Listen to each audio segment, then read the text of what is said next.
the haunting veil of Mumbai.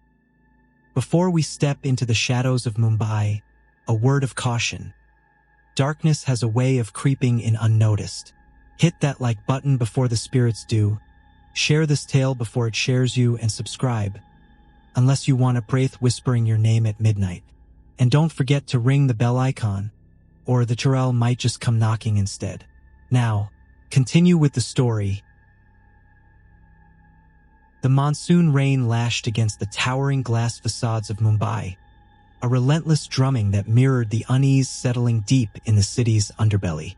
It was a city of contrasts, where ancient temples huddled in the shadows of skyscrapers, where the scent of jasmine mingled with the exhaust fumes, and where, unbeknownst to most, the veil between the living and the dead was thinner than anywhere else. This was the world of Anya Sharma, a 17-year-old with eyes that saw more than most. She wasn't a medium, not exactly, but she felt the city's hidden currents, the tug of things unseen. Lately, those currents had been churning with a malevolence that made her skin crawl. It started subtly, a fleeting glimpse of a figure with backwards feet disappearing around a corner, a classic sign of a Chudail, the malevolent spirit of a woman scorned in life. Then, the persistent, gnawing sense of being watched, the air around her growing heavy and cold at odd hours. These weren't just teenage anxieties. Anya knew with chilling certainty they were whispers from the other side. The city's ancient folklore, usually confined to dusty books and whispered tales from grandmothers, was manifesting in the concrete jungle. The Pretas, the restless spirits of those who died with unfulfilled desires and violent ends, were growing bolder. Anya sensed the despair, the hunger, the raw, festering rage that emanated from them. Her grandmother had warned her about this. "Beti," she'd said, her voice raspy with age and knowledge. "Mumbai is a place where the old ways still hold power. The tantriks and the mantriks, they walk among you. Some seek to appease, others to control." She described the unholy rituals, the dark magic that could rip open portals, allowing the dead to seep into the living world. Anya dismissed it as folklore, bedtime stories. Until now. The turning point arrived during a routine trip to her mother's medical clinic in the city's old district.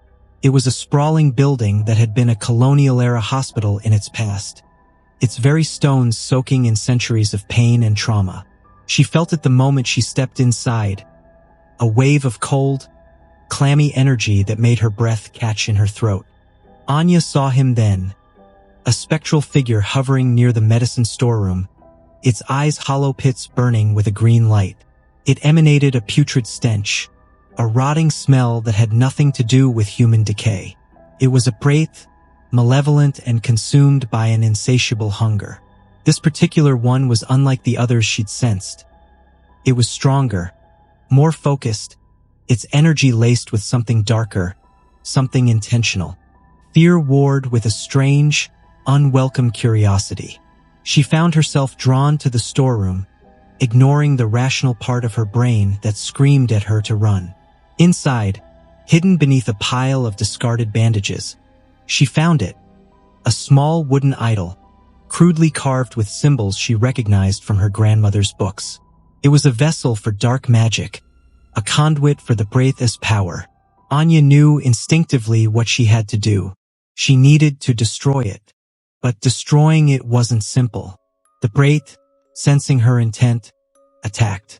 The air crackled, and the room filled with the chilling sound of whispers, promises of pain and terror. Anya felt a cold hand reach for her, its touch like ice against her skin. She stumbled back, knocking over shelves, bottles clattering and shattering on the floor. This was no longer just a ghost story. It was a fight for her life. She fled the clinic, the Pretas' enraged shriek echoing in her ears. She was shaken, terrified, but also resolved. She needed answers, and she knew where to find them. She sought out her grandmother, a woman who knew the old myths and the dark arts. Her grandmother listened to Anya's story, her face etched with a grim understanding. "The Pretas is not just a wandering soul," she said. "It is bound to that idol. Someone has used black magic to tether it to this world. And that someone, Beatty, is not done. She revealed fragments of a forgotten tale, a story of a powerful tantric who had fallen into the darkest of practices, seeking to enslave spirits. She explained that the Preth Anya had encountered was a pawn, a manifestation of a deeper, more sinister power. The tantric was likely gathering his forces, strengthening his hold on the city's supernatural pulse. Anya understood then. This wasn't about random hauntings. This was an orchestrated attack, a slow bleed of darkness into the city. Her grandmother gave her an old silver amulet, a protective charm passed down through generations, and a small pouch filled with herbs with potent cleansing properties. "You must be strong, Beatty," her grandmother warned. "This will be a battle. The dead don't give up easily." Equipped with this knowledge and her grandmother's tools, Anya embarked on a perilous journey. She followed the trail of supernatural disturbance, the threads of darkness that snaked through the city. She visited forgotten graveyards and crumbling temples, seeking clues about the tantric and his sinister plot. Each step she took brought her into contact with more restless spirits, more manifestations of the city's growing unease. She learned that the tantric was not working alone.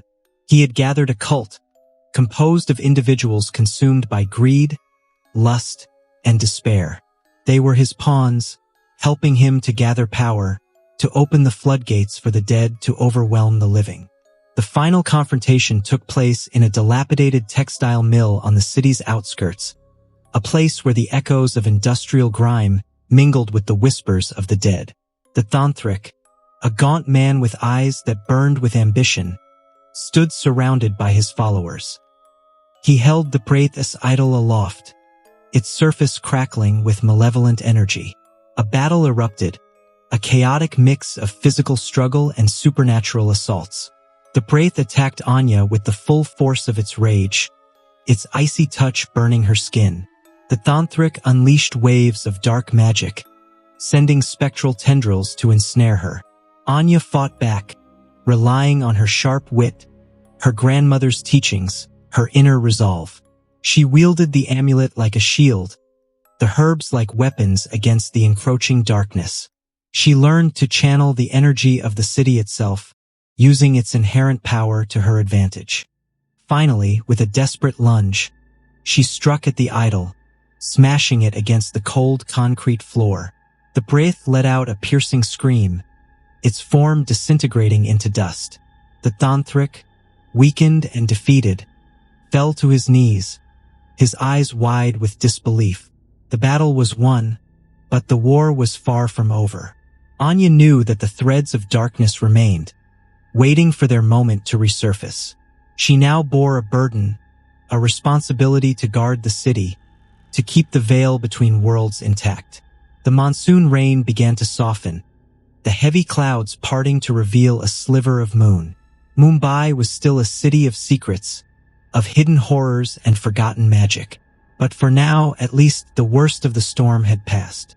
And Anya, the girl who saw the unseen, was ready to stand guard, forever vigilant, against the darkness that lurked beneath the surface. A week had passed since the night of the battle. Anya had returned to her normal life, or as normal as life could be after facing death itself. The city carried on as if nothing had happened, oblivious to the war that had raged in its shadows. But Anya knew better. Late one evening, she wandered the streets of the old district, the scent of damp earth and incense thick in the air. A familiar coldness slithered down her spine, making her pause. She turned a corner and stopped.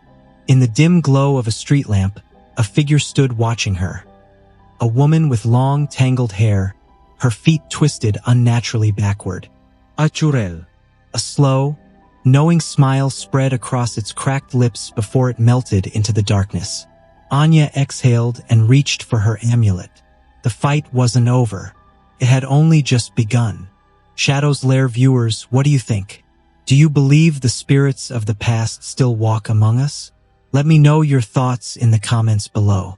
And if you ever find yourself feeling watched on a lonely street in Mumbai, maybe Just maybe you're not alone. Oh, and before a Jarell decides to knock on your window at 3 a.m., why not hit that like button? Share this with your bravest or most gullible friends and subscribe, because trust me, you don't want to miss what lurks in the next episode. Stay haunted.